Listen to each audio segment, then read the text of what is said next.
Ako sa abogado ni Pastor Apollo City Buloy, may communication kayo dalawa. Wala na po sa ngayon eh.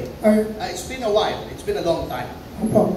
Pero tatanungin ko po, personal na sa inyo. Sa palagay nyo, nasa Pilipinas pa ba si Pastor Kibuloy o nasa na siya ngayon? Hindi ko po alam, pero ito, opinion ko, wala na siya sa compound.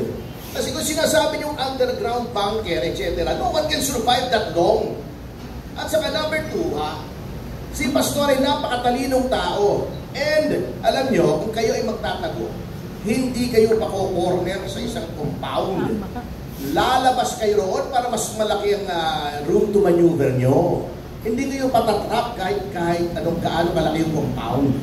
Alam nyo, dapat ginawa ng pulis dito na proper, hindi nila nakita si Pastor. Pinalibutan nila, sinurveillance nila, pero definitely, they cannot stay there. Okay, bigyan ko kayo ng analogy. Halimbawa si Bambi, hinahanap ng mga autoridad. Halimbawa, acts of lasciviousness. Ng hipo. May warrant, kakatok sa bahay niya. Lalabas yung misis niya, Ma'am, may warrant of arrest kami for Mr. Purisima. Hindi kayo pwede pumasok dito. Tingin po namin nandyan eh. So, they can barge in. Amin natin yan. They can barge in. They can force themselves in. Walang problema. Titignan nila yung 3 bedrooms, tingnan nila yung bedroom, tingnan nila yung kitchen, tingnan nila yung sala, banyo, garden, kung ano man, may theater room doon, etc. Tingnan nila. Pag wala silang nakita roon, aalis sila. Maghahanap sila within the lifetime of the warrant or i-return nila yung warrant, subject cannot be found.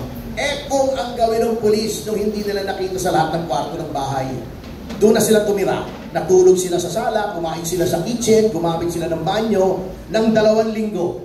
Tama ba yun? Yun ang analogy dyan. They cannot stay there in the hopes na darating yung tao.